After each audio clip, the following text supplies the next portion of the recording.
It was only after the dust had settled that I started to allow myself to imagine what a world would be like, if what that day and that year would have been like in a world that was not built around fake growth, productivity, profit, and gain. Whatever your feelings about feminism, everyone can agree that this system is breaking our hearts, and women deserve a profound reordering of values. Women face acute challenges where I live. Underneath the glossy, marketed image of Hawaii is one of America's toughest economies to survive. This was the backdrop of our feminist plan, and here are some of our key proposals that I'd like to share. First, we'd like to move beyond the GDP and utilize new measures of wealth that are not inherently sexist. We also want to end the gender segregation of the economy. We want to establish gender justice and specifically women's liberation as a core function of government, integrate a feminist lens through our policymaking, require publicly available disaggregated data so we can determine how women are accurately faring. We want to transition from dependency on over-tourism, armed conflict, and land speculation, and invest in land stewardship and local food systems. We also want to give land, housing, and a 20% pro rata share of COVID funds to Native Hawaiians first. Landlessness greatly affects women, and land acknowledgements cannot house Native Hawaiians. We want to prevent gender violence and implement the bodies back model for non-carceral abolition of harmful industries that sell the dehumanization and hypersexualization of Native Hawaiians, Asian, Pacific Islander, Black, and LGBTQ people. We also want to prioritize high-risk groups, such as transgender people, by setting hiring goals in the public sector. I'll stop there. The list goes on, but the takeaway is singular. Women don't want equal pay if it means we have to keep serving men in society through gendered labor. Our vision is much bigger than that. We want freedom from hierarchy and servitude that only a new economy can provide. Accordingly, we ask for your support in this grand project we are undertaking in Hawaii, and we mahalo you for this opportunity to testify. Maraming salamat po. Thank you. Ms. Onwuka, you are now recognized for 5 minutes. Thank you, Chairwoman Maloney, Ranking Member Comer, and distinguished members of this committee. Thank you for having me today. My name is Patrice Onwuka, and I'm the director of the Center for Economic Opportunity at the Independent Women's Forum. IWF is the leading women's organization dedicated to developing and advancing policies that enhance people's freedom, opportunities, and well-being. My work focuses specifically on expanding opportunities for women. So it's an honor to be here today to talk with you about how we can ensure women are treated fairly in the workplace. And as has been mentioned before, women made tremendous gains in the workforce before the pandemic hit. Unfortunately, we've heard about the fallout from the pandemic and other measures nationwide that are making it harder for women to pursue their dreams today. Now, some point to gender discrimination as the factor holding women back. The pay gap is held up as evidence of widespread gender discrimination in the labor force. It should not be. Fact number one, the pay gap is largely due to the choices women make. Now, more choices in their careers is actually a positive sign of progress for women. Let's look at the Bureau of State Labor Statistics. As we know, and as we heard from Congresswoman Mace earlier today, women on average earn about 82% of what men earn. But there is a massive asterisk attached to that. This is uncontrolled. The raw data point does, number one, not compare two people in the same job, and number two, control for so many factors that influence pay. You've heard about some of those factors, and I'm going to dive into a few more today.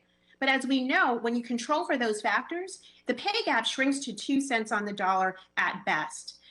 When we look at wage analysis by private employers like Glassdoor, or employment experts like Glassdoor and Payscale.com, they both find similar 2 cent to even 5 cent pay gaps. So this tells us that, yes, the pay gap is very much driven by those choices.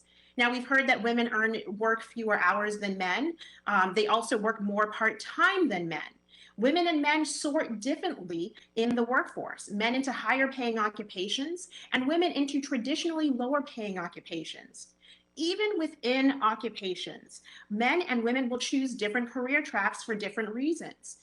When we look at Hispanic women, Black women, they are overrepresented in service jobs and lower paying occupations.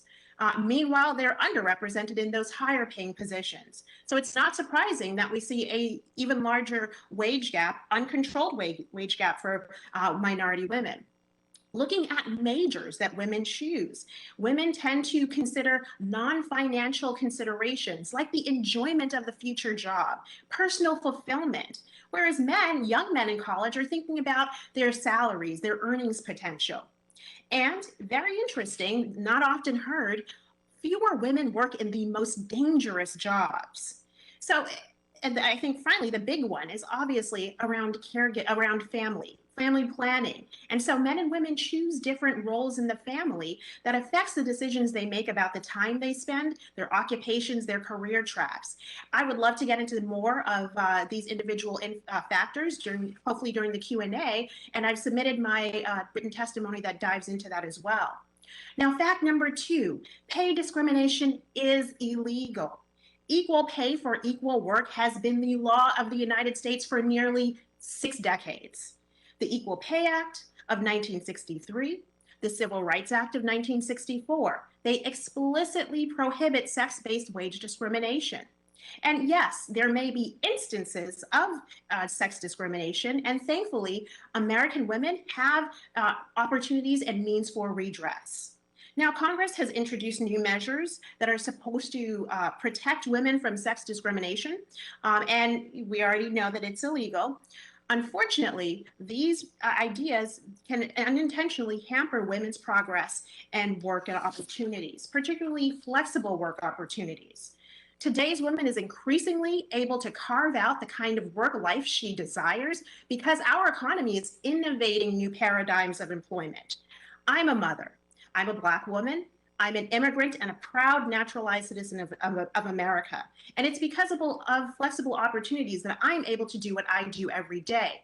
But one size fits all, government policies that may be well-intentioned would rob women of the ability to choose for themselves the best work arrangements that fit their individual, unique circumstances. So I leave you with a quote from a report on the wage gap prepared for the Department of Labor under the Obama administration.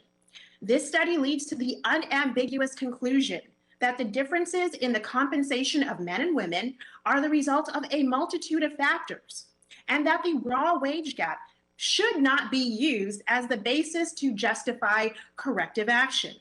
Indeed, there may be nothing to correct.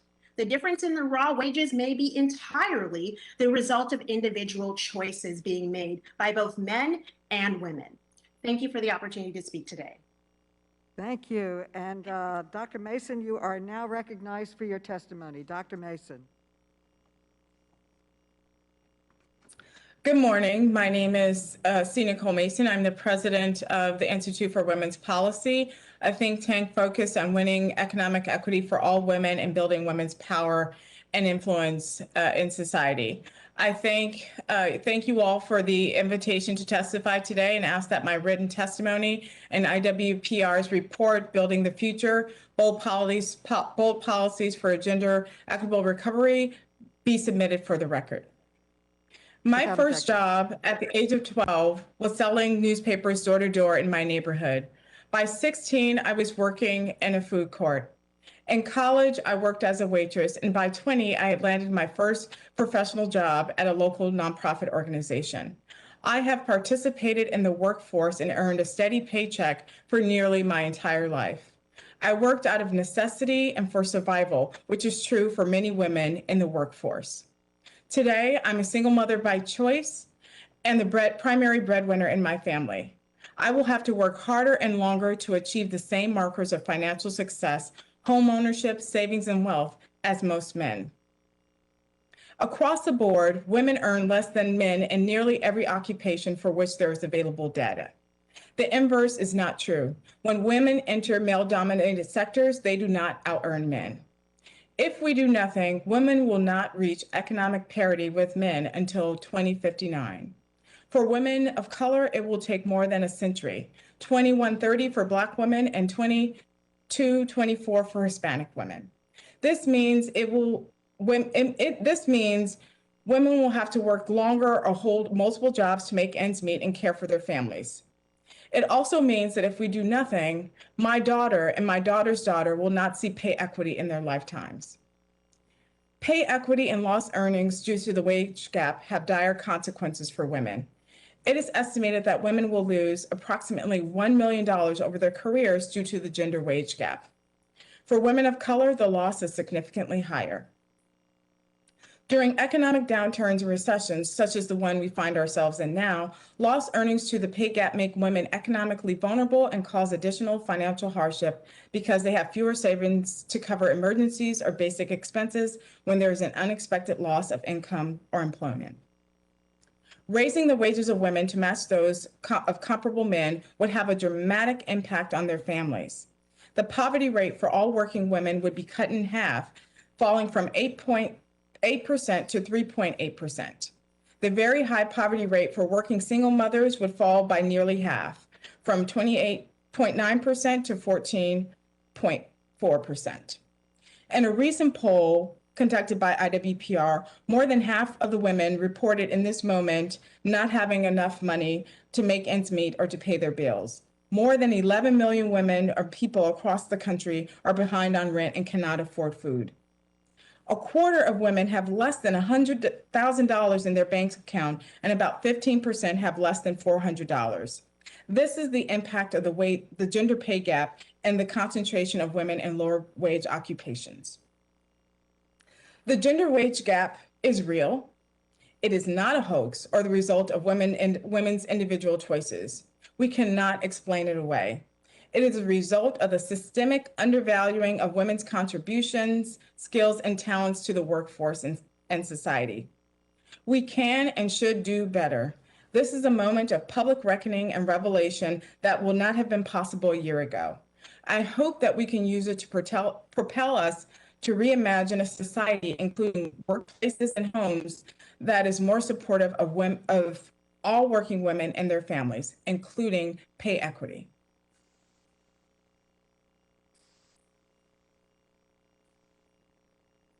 So much.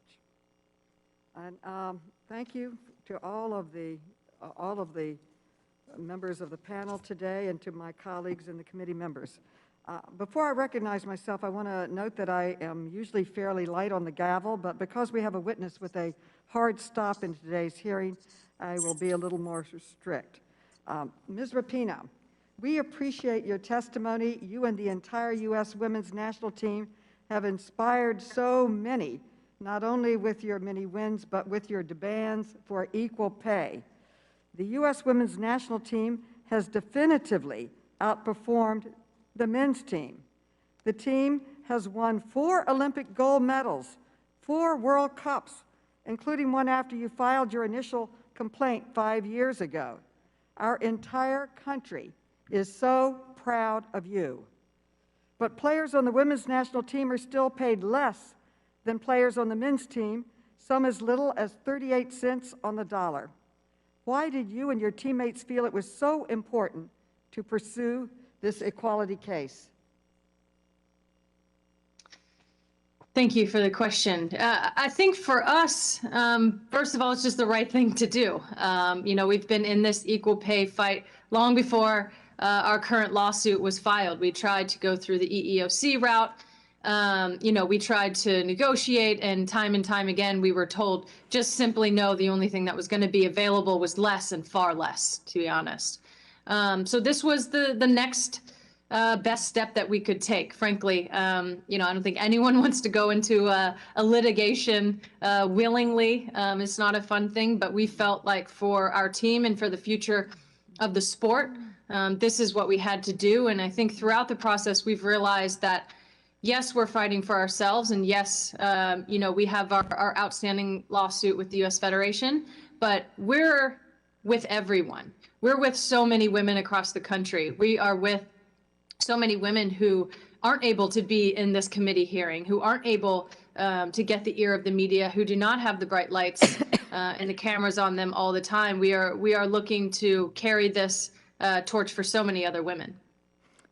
Thank you. What do you think it means when professional female athletes at the top of their game, and they are significantly outperforming their male colleagues, are still not paid as much as their male equivalents?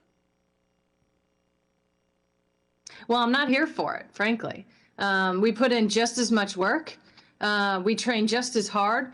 We compete to bring trophies back to the United States, bring gold medals back to the United States.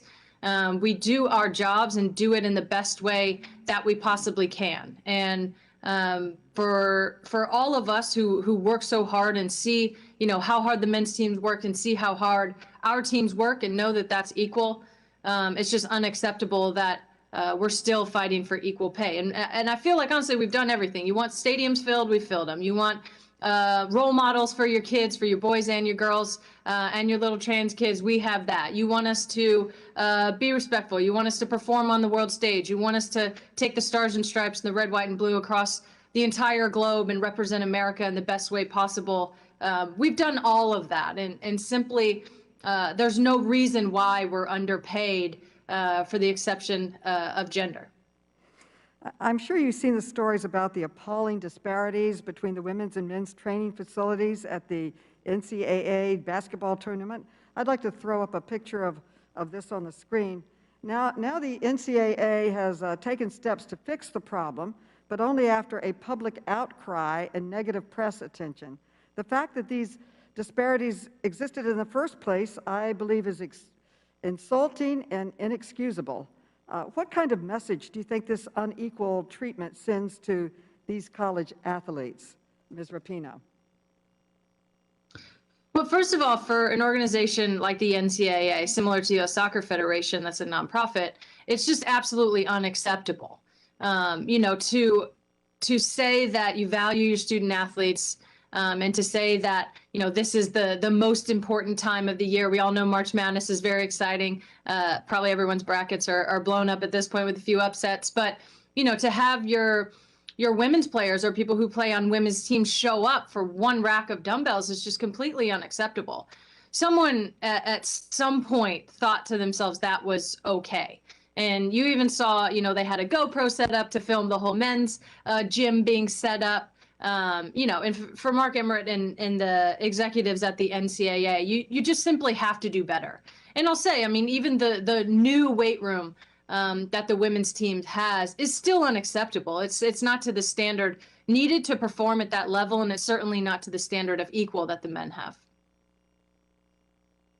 Testimony, you have elevated the issue of equal pay for men and women and are helping us to achieve closing that gap.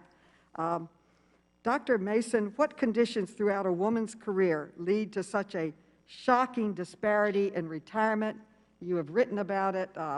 I did a report on it as vice chair of the Joint Economic Committee, that so many more women are in poverty because of unfair treatment in their pay. Very briefly, Ms. Mason.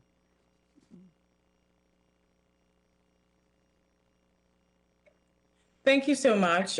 So when I think about what women's careers and what happens to them once they enter the workforce, from the very beginning, women are at a distinct disadvantage from negotiating equal pay for equal work, in terms of, lower wage workers not having benefits or paid sick leave or many other things we know that will make a difference, to the lack of affordable childcare, which again prohibits women from being able to enter the workforce and work at their full capacity. These things are these things are historic and longstanding and really impact a woman's ability, to thrive in her career, but also earn equal. To be paid equally and fairly. The idea that women make choices, to step out of the workforce, to off ramp for children, or don't want to work or value career satisfaction or flexibility over other things is simply not true. What we have to understand is that although women are 50% of the workforce, we have not accommodated women in any real way and made sure that once women enter their careers, are able to sustain them without fear of retaliation, discrimination, or sexual harassment. These are also very critical concerns. When women experience discrimination or sexual harassment on the job, they are more likely to exit, and many women do so in silence. So in this moment, we do have an opportunity to examine not only federal and state level policies, but also examine workplace policies in the private sectors to make sure that they are fair, equitable, and provide women with the utmost opportunity to do their work and careers without fear or harm. Thank you. I now recognize our next speaker, Congresswoman Nancy Mace. Congresswoman Nancy Mace, you're now recognized. Thank you, Madam Chairwoman. Appreciate you again yielding to my time. I want to start with you, Ms. Rapinoe. First, I just want to say that we're super proud of U.S. women's soccer. Being on the world stage as you and your teammates have been for a number of years. It is exciting. And of course, we don't often see parity in women's sports with men's sports. And that could be, as you said, in terms of event attendance or popularity. You've made women's sports very popular, and so that's something that every American should be proud of. And so I appreciate you being with us today and speaking on this important issue. But I only have 5 minutes, and so if you could just give me quick yes or no answers, I'd appreciate it. I want to make sure I can get through all of my questions. I have questions for 2 folks who've given testimony today.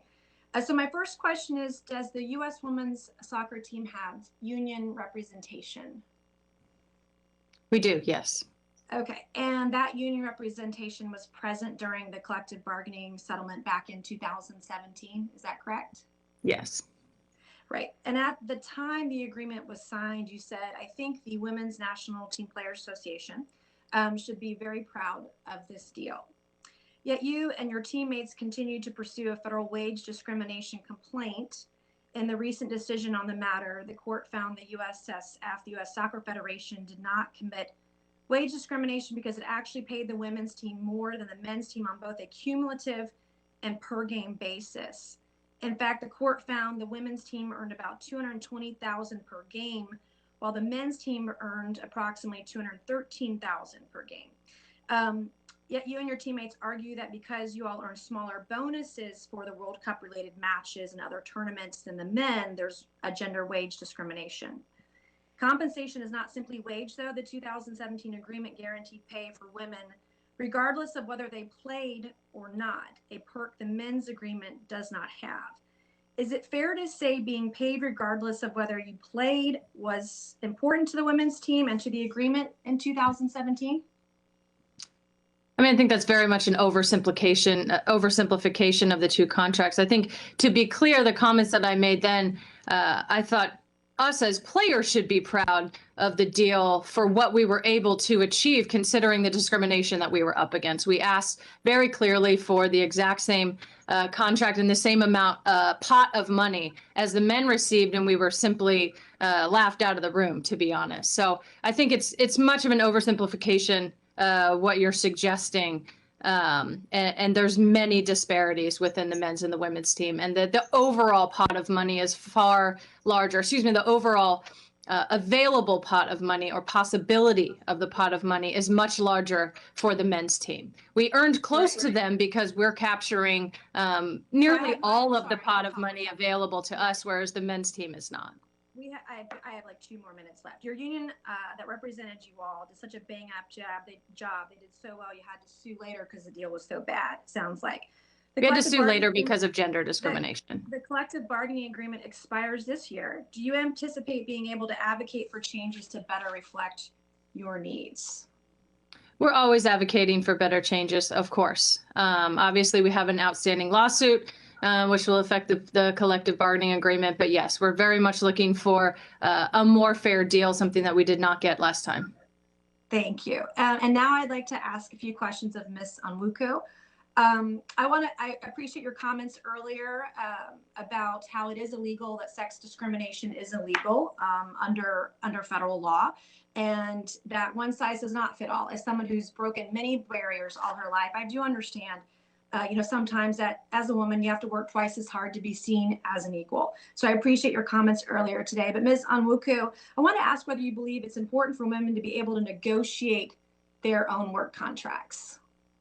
Thank you, Congresswoman. Absolutely. I think we've seen in some of these studies that women tend not to negotiate, particularly they're not trained at a younger age to understand both what they're able to ask for, but also what some of the choices that they make in terms of career track is going to, how it's going to impact their overall earnings. So when they're going into the negotiation table, being able to be, have that kind of information is really what empowers them. And so absolutely women need to be empowering and to overcome wage gaps. I think we need to ensure women know what they want and can value their time and their efforts effectively.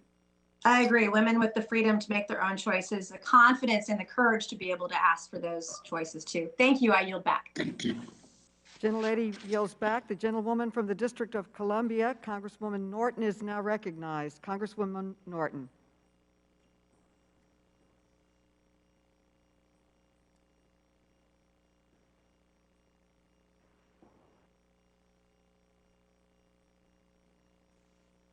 Are you having difficulties, Congresswoman Norton? Do you have technical difficulties? You are now recognized. This is Congresswoman Norton. Have I been recognized? Yes, you are recognized. Madam Chair, you found a very useful way to recognize Women's History Month. And I appreciate that very much. It was my honor to enforce the 1964 Civil Rights Act long before I came to Congress. And please recall that gender was added only when a member of a woman in Congress insisted that it be added. This week, of course, we know that despite the progress that's been made, women still make 82 cents for every dollar that a man earns. That's why this week I'm reintroducing my bill, the Fair Pay Act, that would require that if men and women are doing comparable work, they will be paid comparable wages. That's that's maybe the only way we can close this gap. Ms. Rapinoe, I'd like some indication of how the pay gap impacts you and your teammates.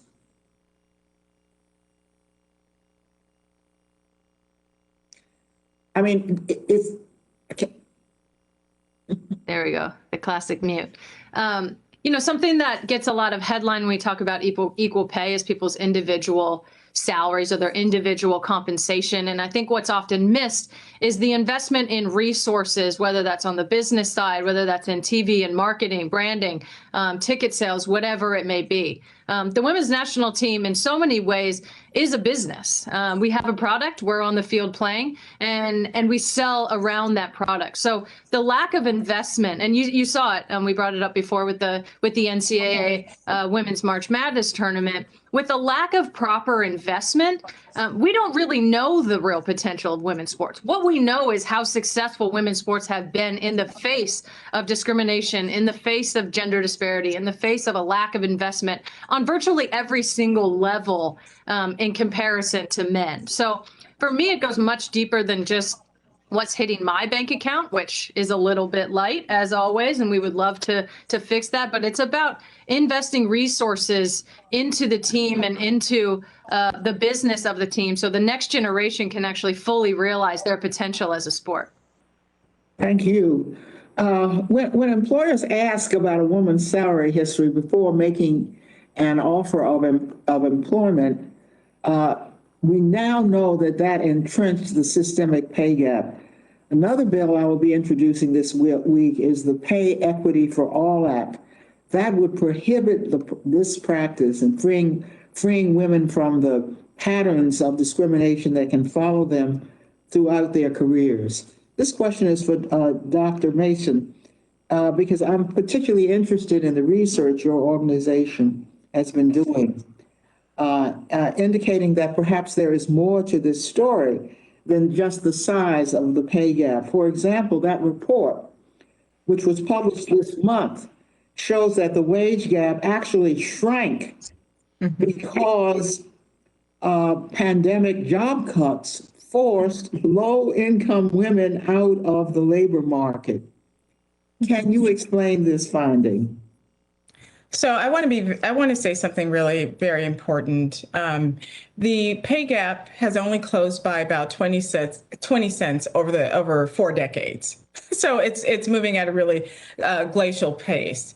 And as a result of the pandemic, more than 5 million women have fallen out of the workforce, many of them lower wage workers. And so what we need to understand about this workforce is that not only do they earn really low wages, but they also have very few benefits, job security, job flexibility, and all those things that we know makes a difference for working women. So the reason why it's shrunk, and I want to be very clear when we talk about the shrinking of the pay gap because of the pandemic, we're talking about a fraction of a cent or 1 penny. And that is because the women earning the lowest wages fell out of the workforce. I want you to imagine for a moment if those women made much more or earned the value of what they contribute to our society. We would accelerate the closing of the pay gap. That's what we need to be focusing on. How can we raise wages for the most vulnerable workers and pay women what they are worth and their value of their contributions to our society and the economy?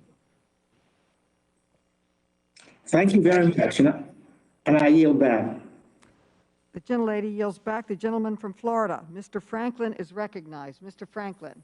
Thank you, Madam Chairman, and thank you to our witnesses this morning for coming testifying to us. These are very important topics that we're discussing, and I do appreciate your time. There's been a lot of focus politically on not only equal pay for women, but also the Equal Rights Amendment, violence against women, the treatment of women's veterans, gender equality, other topics. And I think these are all very healthy conversations to us to be having. So I'm glad you all are here. My question really is for Ms. Rapinoe, and I know she's on the timeline here, so I did want to get to her, specifically with your position with respect to women's professional sports. And first, I just got to say I have tremendous respect for what you and the Women's World Cup team has accomplished. You've represented our country well, and it's amazing to see our women compete at that level and really making America proud for your accomplishments. So thank you for that. I'm particularly interested, though, as the House passed the Gender Equality Act, the president now has issued an executive order allowing transgender boys to compete in women's sport at the high school and college level. And now we're seeing states pushing back in various forms, wanting to ban that. As a female professional athlete who has reached the absolute pinnacle of your profession, I would really be curious to hear your thoughts on how you see this developing and the potential impact that may have over time for young women in their ability to reach the highest levels of those sports. Thank you for your question. I'm first, just off the top, as a member of the LGBTQ community, I firmly stand with the trans family and that whole community. And as someone who has played sports with someone who is trans, I can assure you, all is well. Nothing is spontaneously combusting. I think what we do know, though, is that people are continually marginalized by gender. We know that in equal pay. We know that in the workplace. We know that with LGBTQ. So I think that we need to continue to fight for equality. We need to continue to protect people who have suffered from discrimination and inequality because of gender. And that really needs to be at the forefront. I stand with my trans community, as we said, and with all marginalized people, especially people marginalized by gender. Well, I appreciate that. And I'm certainly not trying to pit one group against another. I just, as a father of daughters who played soccer, and I see how that process, the works. And when you think, soccer itself is the most popular sport in the world, there are millions of both boys and girls that grow up playing that sport. And as the competition winnows, as you reach higher levels, there are fewer and fewer opportunities. And certainly at the levels you've competed at, there are very few opportunities for women. Will it be fair with such limited numbers of people available to play those sports if women, biological women, are having to compete on the same field of play with biological males? And not to make it a sexual, a gender kind of issue. I'm not trying to pit one group against another. I'm talking pure fairness on the ability to actually do the job, because ultimately that could have an impact on pay as well if women are denied opportunities for things that are completely beyond their control. I mean, again, I think that's the reason that we want our kids to play sports is for all of the incredible aspects and character building and community building and self-confidence building that happens in sports. And to completely cut out an entire section of people, I don't think is appropriate. Okay, but they would not be cut out because these same athletes are able to perform and play within sports by their biological designation. But does it seem to you to create an unfair advantage that biological males may be able to compete against biological females? I mean, I think for me, it would be unfair to continue to marginalize anyone by gender. Okay, I see. We're not gonna get to a clear answer on that. But thank you, and I yield back, Madam Chairman. Gentleman yields back. The gentleman from Massachusetts, Congressman Lynch, is recognized. Congressman Lynch. Thank you very much. I want to thank all of the witnesses for your willingness to come before the committee and help us with our work. Dr. Mason, I'm a former union president, represented the ironworkers here in Boston. I also represented as a labor attorney, a union labor attorney. I had the opportunity to represent the wardrobe workers, which is a group of women, mostly, I'd say about 85% of the members of that union are women. And the one thing I want to point out, I know that your group, the Institute for Women's Policy Research, has done a lot of research around the role of unions and the impact on their membership, especially women and non-traditional employees in those unions, and the impact of the collective bargaining agreement on those workers. At least in the unions that I have represented, once the union wage is established, everybody gets that. So whether you're a man, a white male, a woman, a woman of color, person of color, everybody gets that wage after the contract is negotiated. Every single person gets the same pension. Everybody gets the same health benefits. Everybody gets the same vacation and leave. So I'm interested in hearing, Dr. Mason, how your research has assessed whether membership in a union is better for women. Are women in unions doing better than women who are working in a non-union environment where the wage rates and benefits are less firm and not transparent? So absolutely.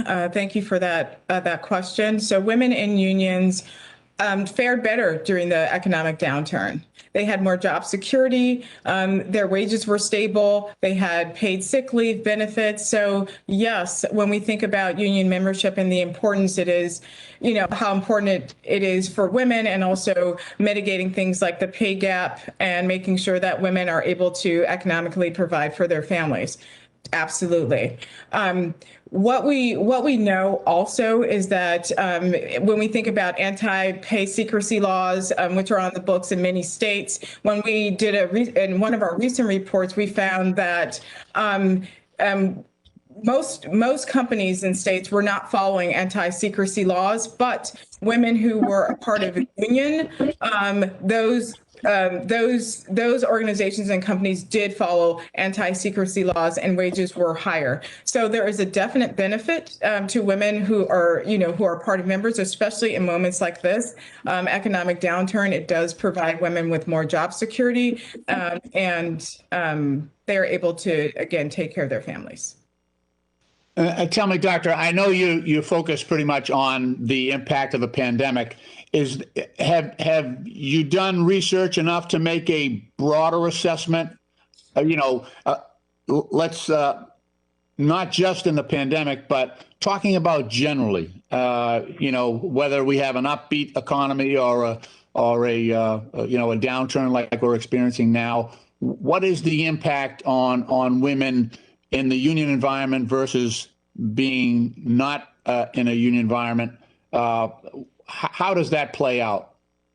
So generally speaking, women who are part of a union earn higher wages, have better job protections, job security, and again, have pensions, retirement and investment accounts. So in general, regardless of whether or not we're in economic downturn or this moment in the pandemic, women and unions are really critical to building women's long-term economic security and success, especially when we think about women entering non-traditional, higher paying sectors. Unions are critically important to their success.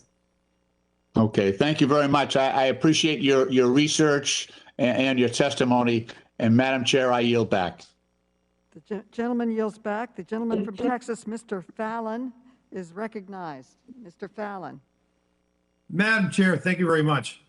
We live in a market-based free enterprise economy. And generally speaking, the more that the central government, and in our case here today, the federal government, meddles with the private sector and nibbles away at their liberty, the worse off the private sector is, both owners and employees alike, men and women, as well as the country as a whole. We see this play out time and again. So we should, and really need to, tread lightly when discussing more regulation, rules, and codifying compulsory actions and behavior. The market should drive wages, and that's the free market. We've heard, not the government market, free market. We've heard for years claims by some that American women on average, and we've heard different varying figures, 70 cents on the dollar, 82 cents on the dollar for what male counterparts make. But what many folks don't realize is that's not a fair comparison, apple to apple. And we've heard a little bit about that today. It's simply comparing median earnings of all men and women classified as full-time employees. That's a misleading figure, and it's unfair not to take into account other factors. For instance, the job itself, the skill level of the employee, the experience of the employee, the hours worked by that employee. And that's very interesting to note here, as according to the Department of Labor in 2019, the average male worker put in 8.32 hours per day compared to the average female worker who logged in 7.73 hours per day. That alone accounts for a 7% difference. As a whole, female workers tend to consider and choose flexibility, which can account for lower wages, while men on average gravitate to a higher degree toward less desirable work hours, location, and occupation, so long as it pays a higher wage. Until I took this most recent job 3 months ago, this most recent government job, I'd been an entrepreneur for 25 years. My goal, like nearly all of the millions of other business owners across the country, was to hire the best people possible. I never gave a hoot about their ethnicity, race, gender, or sexual preference. Didn't care about it on an application, didn't care about it when they became my employee, because that was immaterial and it was irrelevant. Now, let's just put aside even the morality and the legal considerations, because pay discrimination has been illegal in this country since the Equal Pay Act of 1963 and reinforced by the Civil Rights Act of 1964. But even putting that aside, it's simply really bad business to discriminate in these callous ways. It's so incredibly difficult to find good employees, and to find great ones, it's even tougher. My point here is that I'm no different than the other millions of business owners around the country. We all aim to find talented folks, hire the best people, and pay for performance. The cream rises to the top, as it were. And if these alarming disparities that some claim that exist, if they existed in actuality, let me ask you this question. Think about this. Why would, well, you have to ask yourself, why would businesses not just to hire all women? Because we know how talented female workers are in America. They are certainly equal and just as capable as their male counterparts. If a business owner could get an employee to do the same job, but only have to pay 70 cents or 82 cents on the dollar, 53 cents on the dollar, what have you, why wouldn't you do that across the board? Hire your entire workforce in that manner. Ownership would save a colossal amount of money on wages. Your labor costs would collapse and your profits would rise. But that doesn't happen. Now, why? Because this alleged wage gap is grossly overstated and exaggerated for political benefit. And any type of, quote, Paycheck Fairness Act would almost certainly result in fixed pay scales by companies, and that's just awful. The result of which we see, the output and productivity crumbling as the best employees, both men and women, the one that work the hardest, work the longest hours, and work the smartest would suffer the most because many businesses would be unable to have the option to pay bonuses and give spot raises and properly reward and incentivize their highest producers. This also we saw play out, I believe, in Denmark when this happened over there. So this is about the free market, and this is about liberty, and this is about what the market will bear in all things, whether it's sports or business. So thank you for the opportunity to share my thoughts today, Madam Chair, and I yield back. The gentleman yields back. The gentleman from Virginia, Mr. Conley, is now recognized. Mr. Conley. Thank you. Thank you, Madam Chairman. And let me begin by saying, oh my God. What we just heard requires you to forget a blatant history of exclusion and discrimination and direction with respect to women's careers. Ruth Bader Ginsburg, one of the most outstanding jurists in American history, couldn't get a job at a law firm because of her gender. That's not ancient history. That's not the market working perfectly. That's, in fact, an enormous failure to recognize talent. The opportunity cost of that over the first 200 years of the Republic is incalculable. Mr. Fallon would have us believe the market will take care of it and we don't need no stinking federal regulations to interfere with that perfect market. Dr. Mason, help me here with a little bit of history and this whole idea of the market is perfect and will self-correct. So it is right that we live in a market economy, but the market economy is not working for women, people of color, workers who are in sectors that are lower wage and lower earning. So one of the things I want to correct that was said is that this idea that if businesses should just hire all women if they could get them on the cheap. That is just not how this works. We need to talk about labor market segmentation and the fact that there is not one sector that is dominated by women where they out-earn men. So let us just start there. And when men enter sectors that are dominated by women, they earn more. And again, the inverse is not true.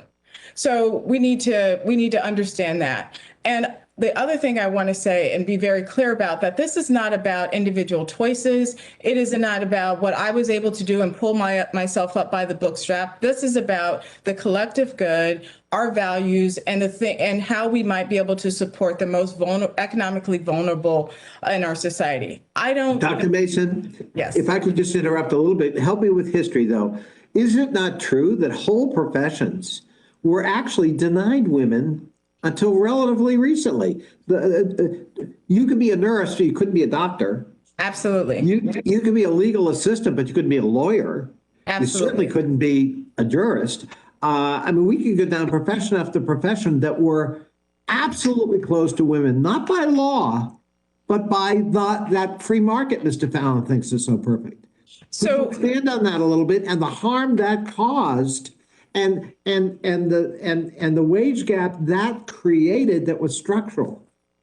So again, labor market segmentation and a lot of the gender disparities that you're speaking about have been institutionalized by practice, individual behaviors blocking women from holding particular jobs. And it has had a detrimental impact to women's career advancement and mobility in society. You are absolutely right. Women have been barred from holding positions, not because they don't possess the skills, talents, and abilities, because people, men, particularly, are telling them no and barring them from being in those professions. And what we miss out when we do that is talent, contributions, productivity. The economy suffers when we do that. So historically, we also have to remember that it wasn't until 1963, 64 that, we passed the Civil Rights Amendment, which guaranteed equal protection under the law for workers. We're still battling around issues of pay equity and pay transparency. These are problems that are happening today.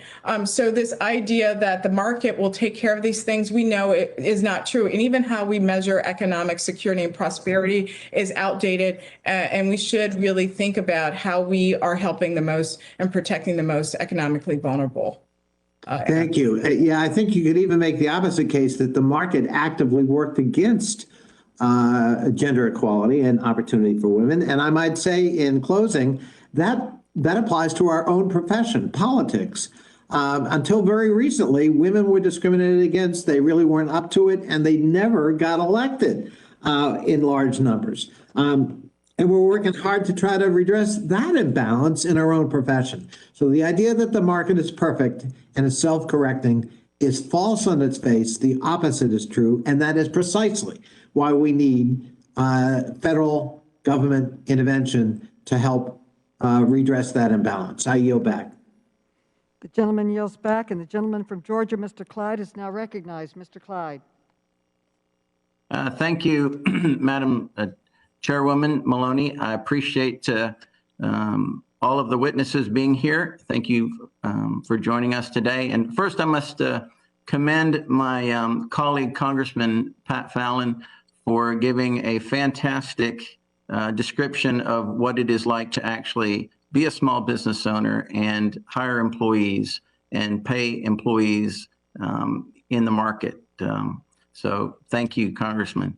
As a small business employer for over 20 years, I have serious concerns about how many of the proposals discussed at today's hearing, including the Paycheck Fairness Act, could have a negative effect on businesses across the country if they actually became law. These proposals would not just tie the hands of small business when it comes to negotiating fair pay for employees, but it would also limit their ability to grow and expand operations.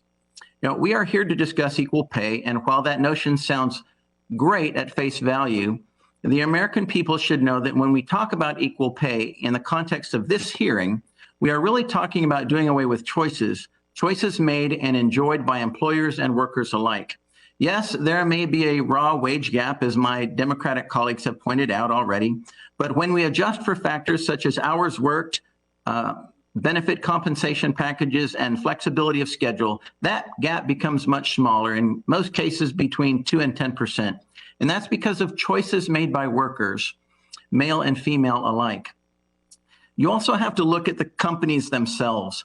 If they have different abilities to earn profit, then their abilities to pay their employees will be different. So comparing wages within a company is one issue, but comparing wages between different companies is a completely different issue in and of itself. So my first question is for Ms. Onwuka. Number one, do you believe the laws I just referenced, and that is the Equal Pay Act of 1963 and the Civil Rights Act of 1964, that protect women from gender-based pay discrimination in the workplace are adequate? A yes or no would be acceptable, please. Congressman, yes. Okay, great. I agree with you in that. I'm a proponent of rewarding hard workers and high performers in the workplace.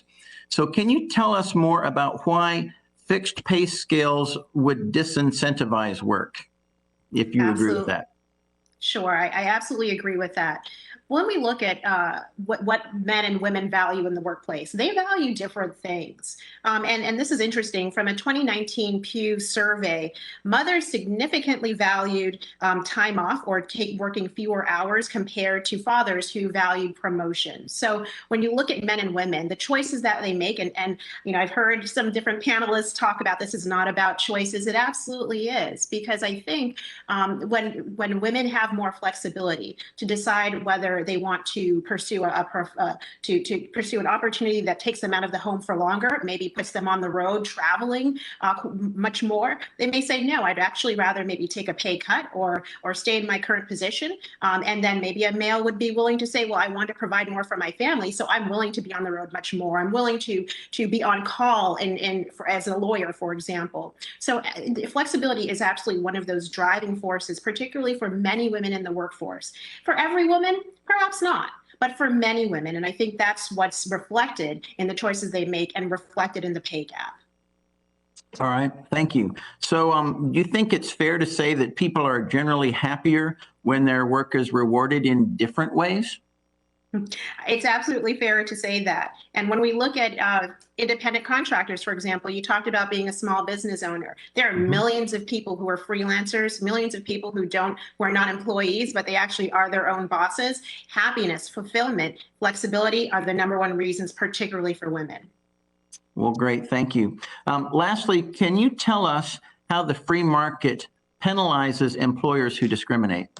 Yeah. As a small business owner myself, I know that having the best employee I can possibly afford benefits my company. So how does the free market penalize employers who discriminate? Absolutely. I mean, in a particularly a tight jobs market, it becomes increasingly harder for employers to retain good talent. And so if you start to discriminate, if you are paying a man and a woman, similar job, similar title, no other variables that are foreseeable, if you're paying that woman differently, she very well may leave. And if she's a higher performer, you have now lost an asset to your company. And so when you expand that across the entire economy, you start to see that it's good business, it's good corporate social responsibility to be good to your workers. Do we see that in every single industry? I would love to say yes, and we can move towards that as a country. But overwhelmingly, I do think there are a lot of employers recognize that keeping high quality, high performing talent is important. And it's important for the bottom line because turnover is expensive, particularly in things like fast food and other industries.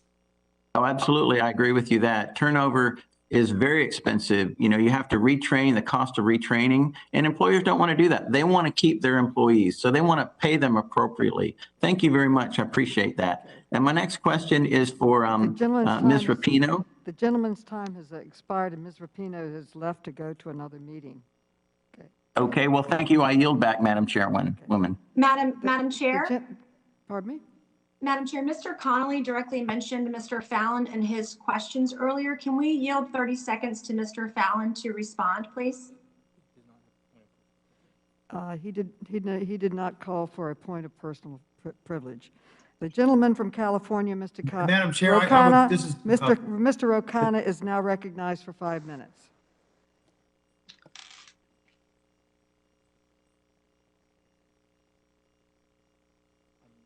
Mr. Rocana, unmute. Does he hear it? Well then, Madam Chair, while there's a technical difficulty there, I'd love to call for a point of personal privilege to respond. After Mr. Madam Rocana. Chair, am I recognized? You are now recognized, yes. Thank you, Madam Chair.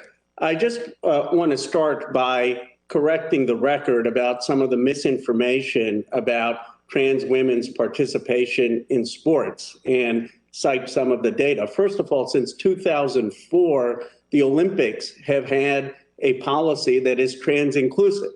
And guess what? Not one trans female has actually qualified even at that level. So this is just a totally manufactured concern. Yale University has done a study that actually says that higher testosterone levels do not provide competitive advantage. And the third point, which is completely neglected, is that trans women face bullying, they face harassment. It actually is one of the biggest challenges to compete for trans women. So when we're going to have these conversations, I just hope we could have conversations based on facts, based on data, based on what the Olympics at the highest level are doing, based on what my state in California has done since 2013 and hasn't been an issue, and not engage in conjecture. The second point before I turn to the panel that I want to emphasize is this idea that of the free market. The free market is what we define the market to be. If, as some of my colleagues suggested, that discrimination would not be in the interest of the free market, then what was the need for the civil rights law? Obviously, we needed the civil rights law because there was discrimination even with the market. And what we're talking about is not eliminating in any way the market. It's not against the market. It's saying that we need to define the market in a way that is going to promote dignity for all individuals, because the current definition of the market, the current laws are creating systemic inequality. So this is not a question of do you believe in the market or not? It's a question, do you believe the market should respect the dignity of every individual?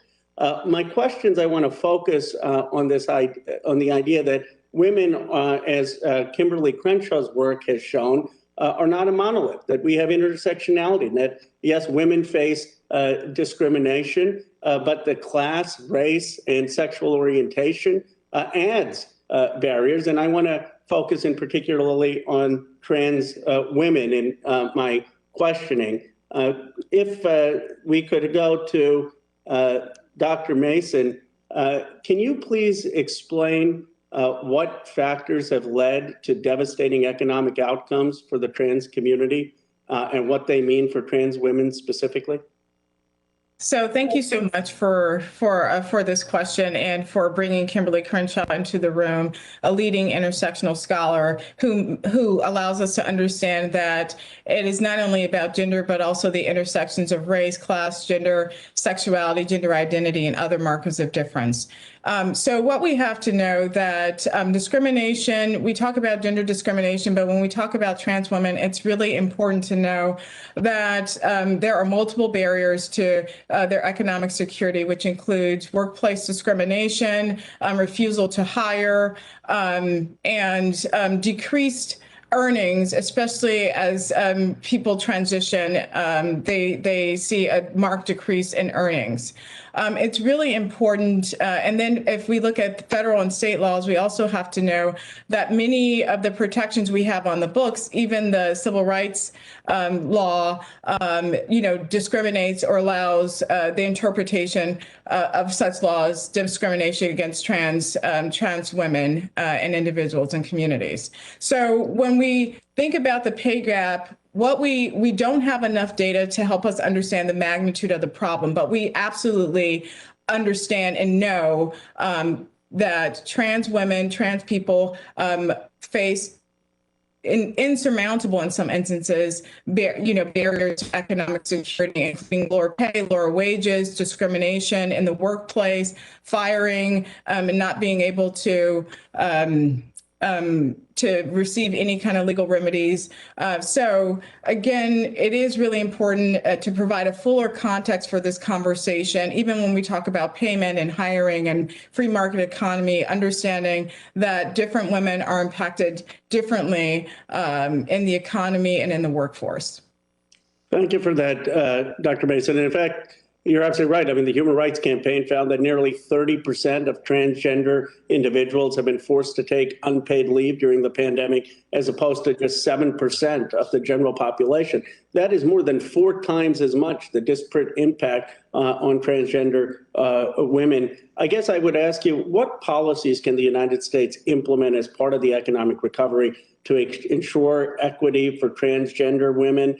And more generally, to consider Kimberly Crenshaw's paradigm-breaking scholarship on intersectionality. How should that inform our policy?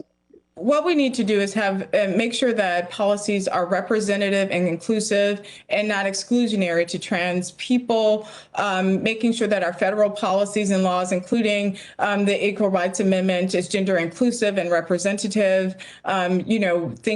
Thinking also about the INDA, the Employment Non-Discrimination Act, making sure that it is trans inclusive. These are all things that will go a long way into making sure that some of the challenges we see for trans women in terms of employment as well as earnings and wages over time, we can mitigate those. And the other thing I do want to lift and bring into this conversation, and for the record, is that 15% of trans people report making and earning $10,000 or less per year, a rate of poverty that is nearly 4 times that of the general population.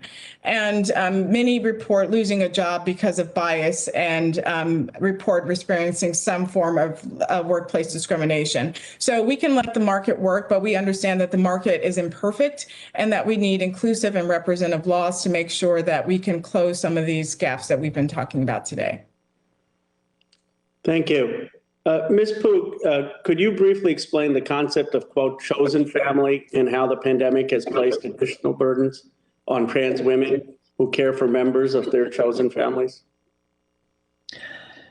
Essentially, all of us have people in our lives who we care for. We have loved ones, and the definition, who we care for and who care for us. The former First Lady, Rosalind Carter, said there's only 4 kinds of people in this world: people who are caregivers or will be caregivers, people who need care or will need care. And we have in our country an incredibly expansive and non-monolithic, pluralistic way in which we express family, and the ways in which we choose oftentimes who is considered family, who we care for, and who will care for us. It's not necessarily just on the terms of biology.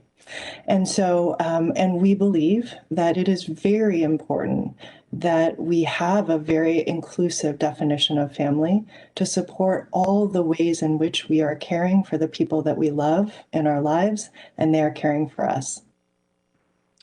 And has the lack of a comprehensive paid family and medical leave program disproportionately harmed trans women because of our exclusive definitions of family? The gentleman's time has expired, but the gentlelady may answer the question. Thank you. Absolutely. I think this is a moment to reset our definitions and our frameworks to be as inclusive as possible so that we leave no one behind in our economic recovery.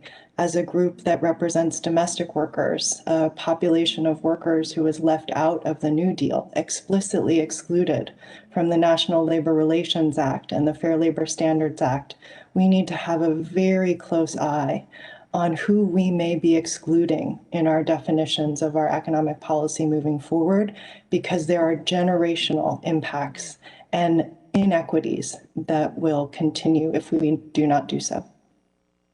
Thank you. Okay, the gentleman's time has expired. And in the spirit of fairness, the gentleman from Wisconsin, Mr. Grossman, is recognized. He can yield some time to Mr. Fallon. Our parliamentarian ruled there was no violation of decorum. The mentioning of the name was addressed in the substance. They were discussing substance, not a personal attack. I now yield to Mr. Grossman. Right. And in the interest of fairness, I yield my first 30 seconds to Congressman Fallon to respond to comments made earlier.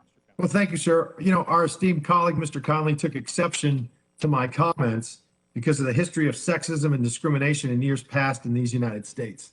He cited when Ruth Bader Ginsburg entered the workforce in 1959. My assertions and comments obviously would not have held true in 1959. But, sir, they do in America in 2021. The free market isn't perfect, but it's a whole world better than a regulated central planning. I yield back. Thank you.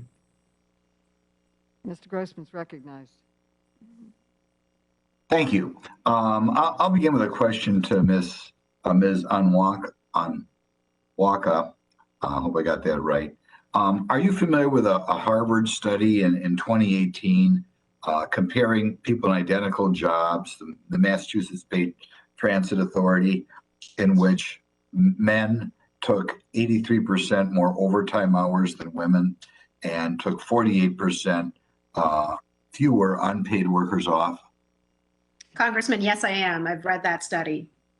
It's an illuminating study. And I know, there are people who are going to maybe hate some of the people who work there for the choices they make, but you want to give us those numbers again and what we can learn from them? Well, I don't have it off the top of my head or in front of me, but just overall, some of the trends we saw, women tended to drive during the daytime rather than during the evening for their own security.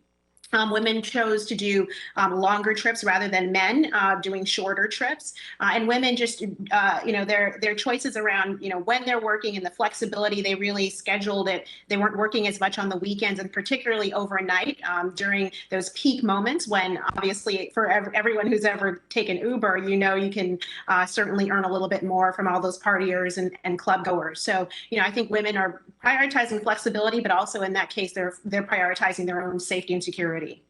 Right. And men in that study, correct, took 83% of the overtime hours. So whatever reason, both on the same job, men were more likely to grab overtime, right? Yes. And so if we did a study of people in identical position, running the buses or subways or whatever we have in Massachusetts there, you looked at that, you would say we have a problem. Some people would say we have a problem there. With men making more money than women, even though women have made that choice and men have made that choice. It seems like some of the other witnesses hate people for that, and it seems like they want to